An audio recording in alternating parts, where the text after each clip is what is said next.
നോക്കൂ, സുരേഷ് ഗോപിയെ തുടക്കത്തിൽ തന്നെ ഞാൻ അഭിനന്ദിക്കുന്നു. തൃശ്ശൂർ പോലെ ഒരു ലോക്സഭാ സീറ്റിൽ ഇത്രയും വലിയ വിജയം നേടിയ സുരേഷ് ഗോപിയുടെ സ്വന്തം അധ്വാനം വളരെ വലുതാണ്. കാരണം ഒരു തെരഞ്ഞെടുപ്പിൽ തോറ്റു, പിന്നെ വേറൊരു തെരഞ്ഞെടുപ്പിൽ തോറ്റു, അത് കഴിഞ്ഞതിന് ശേഷം വീണ്ടും മത്സരിക്കുന്നു. സുരേഷ് ഗോപിയുടെ ഒരു രീതി എനിക്കറിയാം.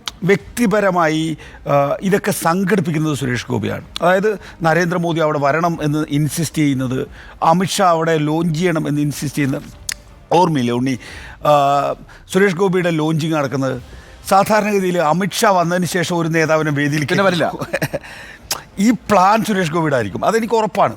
കാരണം ഞാൻ ഒരിക്കൽ പറഞ്ഞിട്ടുണ്ട്, എന്നാലും ഒരിക്കൽ കൂടെ ബോറടിക്കില്ലെങ്കിൽ പറയാം. ഞാൻ എൻ്റെ മാർവാൻസ് കോളേജിൽ എൻ്റെ ഡിഗ്രിക്ക് പഠിക്കുന്ന കാലഘട്ടത്തിലാണ് ഈ കമ്മീഷണർ എന്ന സിനിമ. അതിനു മുമ്പ് വേറെ സിനിമ ഉണ്ടായിരുന്നല്ലോ, അല്ല ഏകലവൻ. ഇത് ഞങ്ങളുടെ വീട്ടിലാണ്, മന്ദിരത്തിലാണ് ഷൂട്ട് ചെയ്തത്. ഞാൻ അച്ഛൻ മന്ത്രിയാണല്ലോ അന്നേരം, മന്ദിരത്തിലാണ് ഷൂട്ട് ചെയ്തത്. അപ്പോൾ ദിവസങ്ങളോളം സുരേഷ് ഗോപി അവിടെയുണ്ട്, വീട്ടിലുണ്ട്. അപ്പോൾ സുരേഷ് ഗോപിയായിട്ട് ഒരു നല്ല ബന്ധമായി. അത് കഴിഞ്ഞതിന് ശേഷം പിന്നീട് ഞാൻ കോളേജ് യൂണിയൻ പിന്നെ മാഗസിനിൻ്റെ എഡിറ്ററായിരുന്ന സമയത്ത് സുരേഷ് ഗോപി അവിടെ ഞാൻ കോളേജ് യൂണിയൻ ചെയർമാൻ ആയിരുന്ന സമയത്ത് സുരേഷ് ഗോപി അവിടെ ആർട്സ് ക്ലബ് ഇനോഗ്രേറ്റ് ചെയ്യാൻ ഞാൻ അവിടെ കൊണ്ടുപോവുകയും കോളേജ് യൂണിയൻ വേറൊരാളെ കൊണ്ട് പി തങ്കച്ചൻ അന്നത്തെ സ്പീക്കറെ ഇനോഗ്രേറ്റ് ചെയ്യിപ്പിക്കുകയും ചെയ്തു. അപ്പോൾ നമ്മൾ അതിനുശേഷം പിന്നെ എല്ലാ ആഴ്ചയിലും കാണുകയും എല്ലാ ദിവസവും സംസാരിക്കും. എനിക്ക് സുരേഷ് ഗോപിയുടെ രീതികൾ എനിക്ക് വളരെ വ്യക്തമായിട്ട് അറിയാം. ഞാൻ അതാണ് നേരത്തെ പറഞ്ഞത്. സുരേഷ് ഗോപി ഇൻസിസ്റ്റ് ചെയ്യും അമിത്ഷാ വരണം, ലോഞ്ച് ചെയ്യണം. അപ്പോൾ ലോഞ്ച് ചെയ്യുമ്പോൾ അമിത്ഷാ വന്നതിന് ശേഷം ഞാനൊരു ആരവത്തോടു കൂടി വരും. അതൊക്കെ സുരേഷ് ഗോപിയുടെ പ്ലാനാണ്, സുരേഷ് ഗോപിയുടെ പദ്ധതിയാണ്. പിന്നീട് നരേന്ദ്രമോദി മകളുടെ കല്യാണത്തിന് വരുന്നു, സുരേഷ് ഗോപി വലിയ നിലയിൽ സുരേഷ് ഗോപിയുടെ മകളുടെ കല്യാണത്തിന് അറ്റൻഷൻ കിട്ടുന്നു. അത് തന്നെ ഒരു തെരഞ്ഞെടുപ്പ് പ്രചരണമായി മാറുന്നു. അപ്പോൾ അത് സുരേഷ് ഗോപിയുടെ ഒരു കഴിവ് കൂടിയാണ്. അത് നമ്മൾ അതിനെ കുറച്ച് കാണരുത്, ആ ഇനീഷ്യേറ്റീവ് നമ്മൾ ഒരിക്കലും കുറച്ച് കാണരുത്. സുരേഷ് ഗോപി ഇന്ന് ജയിച്ചു കഴിഞ്ഞതിന് ശേഷവും വളരെ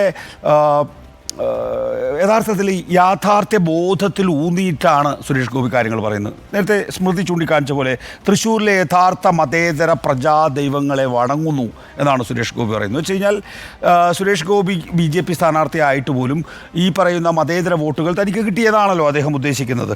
ഇടതിലെയും വലതിലെയും രാഷ്ട്രീയത്തിലെ അതൃപ്തി എനിക്ക് വോട്ടായി ലഭിച്ചു. അതുമാത്രമല്ല അദ്ദേഹം പറയുന്നത് അതെനിക്ക് അത് പാർട്ടിക്ക് കിട്ടിയതല്ല എന്ന് പാർട്ടിക്കും അറിയാം എന്നാണ്. അതായത് പാർട്ടി കിട്ടിയല്ല, എനിക്ക് വ്യക്തിപരമായി കിട്ടിയല്ല. ഇന്ന് KC വേണുഗോപാലിൻ്റെ സൗണ്ട് ബൈറ്റിൽ KC വേണുഗോപാൽ ആദ്യം തന്നെ പറയുന്നത് എന്താണെന്നറിയാമോ? സുരേഷ് ഗോപിക്ക് വ്യക്തിപരമായിട്ടുള്ള വിജയമാണ്, അത് BJPയുടെ രാഷ്ട്രീയ വിജയമല്ല എന്നുള്ളതാണ്. നോക്കൂ, ഇവിടെ ഒരു പ്രധാനപ്പെട്ട കാര്യം എന്ന് പറഞ്ഞു കഴിഞ്ഞാൽ ഇത് ഒരു ഇടതുപക്ഷ മണ്ഡലമല്ല, ഇതൊരു UDF മണ്ഡലമാണ്. സിറ്റിംഗ് MP UDF ആണ്.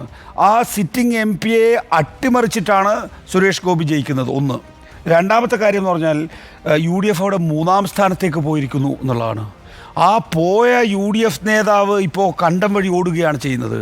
ആ UDF നേതാവ് ആരാ? K മുരളീധരൻ. ഒരുപക്ഷെ നമ്മൾ കേരള രാഷ്ട്രീയത്തിൽ ഒരു കാലഘട്ടത്തിൽ നമ്മളൊക്കെ ഡൽഹിയിൽ പണിയെടുക്കുന്ന കാലത്താണല്ലോ K മുരളീധരൻ KPC പ്രസിഡൻ്റ് ആകുന്നത്. K മുരളീധരനെ കേരളം കണ്ട ഏറ്റവും മികച്ച KPC പ്രസിഡൻ്റാണ് വിശേഷിപ്പിച്ചിട്ടുള്ളത്. പക്ഷേ ഇപ്പോൾ 2 റെക്കോർഡായി K മുരളീധരന്. ഒന്ന് മന്ത്രിയായിരിക്കുമ്പോൾ നിയമസഭാ ഉപതെരഞ്ഞെടുപ്പിൽ തോറ്റു. തൃശ്ശൂർ തന്നെയാണ്. അതും തൃശ്ശൂർ തന്നെയാണ്. അതുകൊണ്ടാണ് പറഞ്ഞത് ചിലർക്ക് രാശിയല്ല, സ്വന്തം രാശിയല്ല. ഇപ്പോൾ 2ാമത്തെ റെക്കോർഡുമായിരിക്കുന്നു എന്നുള്ളതാണ്. അപ്പോൾ UDFനെ അവിടെ 3-ാം സ്ഥാനത്താക്കിക്കൊണ്ട് ജയിക്കുന്നു എന്ന് പറയുമ്പോൾ ഇതിൻ്റെ ഉത്തരവാദിത്തം, രാഷ്ട്രീയ ഉത്തരവാദിത്തം നിസ്സംശയം UDF ആണ് ഏറ്റെടുക്കേണ്ടത്.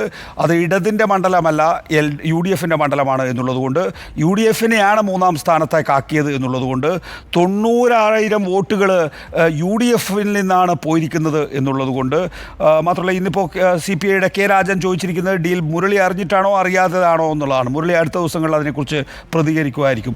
ഏതായാലും ഇതിൻ്റെ രാഷ്ട്രീയ ഉത്തരവാദിത്തം കേരളത്തിലെ ഈ പ്രബുദ്ധമായ രാഷ്ട്രീയ ജീവികൾക്കെല്ലാം ഉണ്ട്. അത് വെറും രാഷ്ട്രീയ പാർട്ടികൾക്കാണെന്ന് ഞാൻ വിശ്വസിക്കുന്നില്ല. കേരളം പോലുള്ളൊരു സംസ്ഥാനത്ത് BJPയെ ഇപ്പോൾ വടക്കേ ഇന്ത്യയും വടക്ക് കിഴക്കൻ ഇന്ത്യയും പടിഞ്ഞാറേ ഇന്ത്യയും ഒക്കെ നിരാകരിക്കുന്ന സമയത്ത് ഇതാദ്യമായി ചരിത്രത്തിലാദ്യമായി താമര ചിഹ്നത്തിൽ ബി ജെ പിക്ക് ഇടം കൊടുക്കുന്നതിന് കേരളത്തിലെ പ്രബുദ്ധരായ വോട്ടർമാർ മറുപടി പറയേണ്ടതുണ്ട് എന്നാണ് ഞാൻ കരുതുന്നത്.